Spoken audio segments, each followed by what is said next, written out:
Hey guys, my name is Danish and welcome back to my channel. Today we're going to go to Bahrain to the final triple header of this season and the final three races of the 2020 season. It has been a bit of a roller coaster here, from the cancellation of Melbourne to coming back to racing after half a year. It was a kind of a long break, but somehow we made it work, and the FIA and everybody who put their effort into this made this season work. And what a fantastic season it was, because of all the records that have been broken and all of the risks that the drivers and the teams have taken to give us this entertainment and this sport in a whole. So it's gonna be a difficult 3 weekends for me, because after this 3 weekends we again have a long break to the next season, where we have some aero cut downs and a lot of new regulations that have been put up for next season to bolster the budget cap and so on, and the aero development work that has been restricted as the ranking in the championship goes down. So let's not get into all of that, and let's just get into the first weekend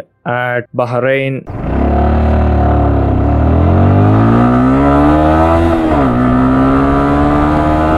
And it was a normal weekend on the Friday in FP1. It was quite a normal day, and in FP2 in the dark we got 2 red flags. The first red flag was caused by Alex Albon going into the barrier at the final corner, and this was a kind of a scary shunt for him, and also because Albon is fighting for his seat with Perez on this last few races to show that he is F1 material and that they have to keep him for next year. And as soon as this red flag got over, all the cars started going out, and not even 2 turns into the lap of the first vehicle and the second red flag was shown because there was a dog on track, and this gave us a funny moment of Vettel singing "Who Let the Dogs Out." You can check out that video, I'll link over here, and Hamilton saying "I hope it isn't Roscoe," which was funny because Roscoe is his dog and he's there for this race weekend as well. And that was the only major incident on a Friday, and it was a normal Saturday with the normal FP3 running, and they were using the experimental tires throughout this weekend for Pirelli to gather data on next year's tires and to develop them, because they did not get their own dedicated development days. Coming on to the qualifying, it was a kind of a normal qualifying with the Haas boys going out in Q1, Russell and the Ferraris going out in Q2, and Lewis on top in Q3 as usual. And there was another red flag in Q2 where Sainz's rear axle locked up. I don't know what it was, if it was connected to the transmission or the brakes. His rear axle just locked up and he was stranded, so they had took some time to take away his car, but that was a major incident. It was just an engine failure or reliability issue and not somebody's mistake on track. So now coming on to the race, oh my god, what a race that was, guys. We had so many incidents on this race, and I can't just ignore the elephant in the room. That was lap 1 and the fireball and everything. So I still get goosebumps on this.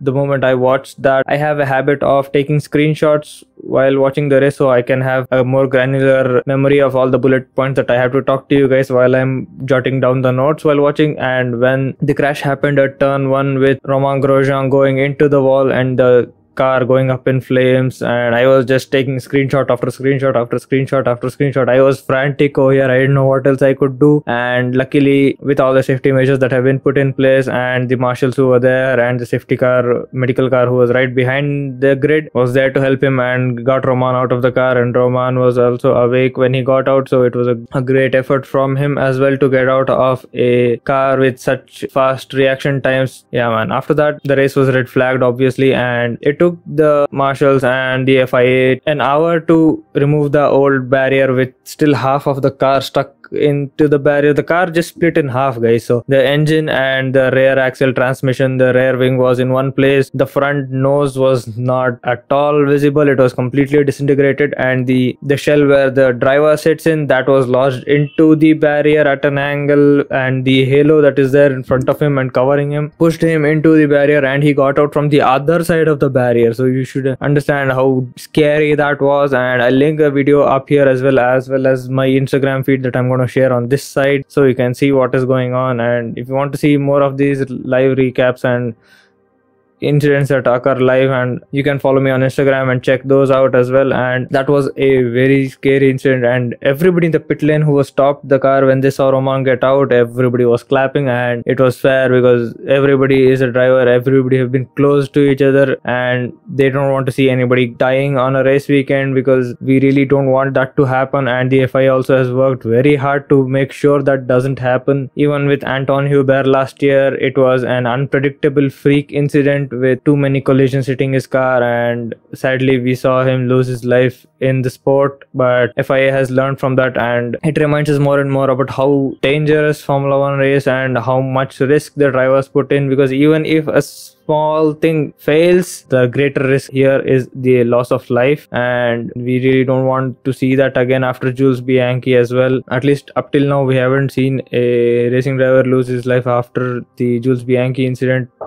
Knock on wood, and hope it doesn't happen again, but it still was a scary sight to see, and really it shocked me to the bone, guys. It was really difficult to even collect what just happened in turn 1, 2, 3 on the first lap, because it was chaos completely. Kimi was going off there, Perez also had damage, K-Mag had damage, a lot of mayhem on this first lap, as we have been having in all the past few races where turn 1 incidents always will happen. And we have seen a lot of red flags also this year, which is quite uncommon because we are going out to these tracks in the off season and not in the regular season that they are scheduled for. So it was a big mess, and after an hour the race was restarted and the grids were lined up, and we had another standing start, and again third lap. So the second lap was coming into the pit, and the third lap was beginning at the next second restart. And on the second restart itself, the race started at 9:10 p.m. for me here, and at 9:11 we had another safety car because Lance Stroll was flipped over, and it was a collision with, I think, Kvyat, who caused the collision, and he also got a penalty afterwards for this collision, and so Lance Stroll was out. So we already have 2 races out of the race without even a single lap of running. So the safety car took 5 laps for the Racing Point to be removed from the track safely, and in the middle of all of this, after the safety car ended at lap 5, Bottas already had a puncture. So a bad weekend for Bottas, and it was just getting worse and worse even after the championship was over as well, and we really have to see what Bottas can do next year. And after that, it was not that boring of a race because the surface of the track at Bahrain is really abrasive and it really eats away at the tires. So even the mediums and the hards were having a tough time doing more than 25-30 laps. So everybody would have planned to go on a single stop strategy from going from the mediums to the hards, but that was not the case in the race because everybody was either 2 stopping, or even a few of them did even 3 stops. And yeah, it was a mess, and it was quite an entertaining race after lap 5 because there were a lot of overtakes being done because a lot of drivers were on different strategies, and it's always the case in Bahrain, and that's what makes it interesting because people on different strategies, even teammates fighting each other like Ricciardo and Ocon, who were there, who were on different strategies, and they had to let Ricciardo through once. And yeah, it was a lot of mix up, but the clear winner over here was Lewis, who was just out of it. He was just ahead of everybody. He never made a mistake. He was always calm and he put in the effort, and you have to remember that all of these drivers saw the incident happen live and were just looking at the replays after they stopped after the first red flag, and a few of them went to their motorhomes to reset themselves, and everybody had to deal with this incident and also the surfacing of the potential sacrifices and the risk that they are taking. So it was a tough mindset for the drivers to go through. So, and here we had the final heartbreak of the day, which was Sergio Perez, who was running P3 for the whole race, and he was keeping Alex Albon behind him, and just 3 laps before the end, just 3 laps at around lap 55, Sergio Perez engine lets go. So we saw a puff of smoke, and the commentators Crofty and Brundle were like, no, please don't, just move for 3 more laps, just 3 more laps. And then we saw a bigger puff and a bigger puff and a bigger puff, and finally a whole load of steam and oil just came out, and the rear of the car just caught fire. And yeah, it was a disappointing race, and even Omar Safnauer, the head of Racing Point right now, was hand in his head because both the Racing Points were out of this race, and it was a really important race for them to keep their P3 positioning in the championship. And you might think it's a minor thing, but P3 and P4, there's a huge difference in the amount of payment that they get from the FIA. So it was a gut-wrenching moment. And also Perez has very limited opportunities right now to show that he can be in F1 and he should be in F1, and that the Red Bull seat should go for him. And this is a talent that we do not want to lose from F1, and somebody please just give him a seat. And yeah, that was the end of this weekend, and the race ended behind a safety car which saved Hamilton from a charging Max Verstappen who was on fresh tires. So it was an easy win for Lewis, and Max was happy with his P2. But we got Alex Albon on the podium again, and it was a mixed circumstances of a race, but we had sorrow in the beginning, we had excitement throughout the race, and again sorrow in the end of the race. And I hope we have a better race next weekend. I hope Romain Grosjean comes back racing soon. I don't think he's in a situation to come back to the final 2 race weekends for this weekend, but if he can, even if he can't race, just coming to the grid, just being there would be a lot better, and seeing him healthy and walking around. And he also put out a post saying that he's good and is all okay, and he just has a few minor burns. It was a load off from all of our hearts, I know. And yeah,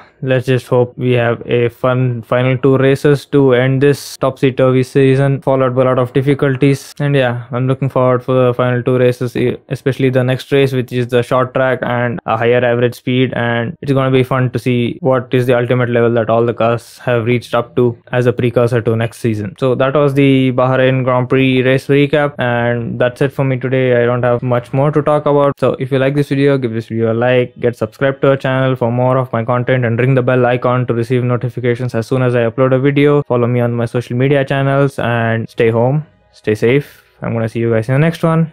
Peace.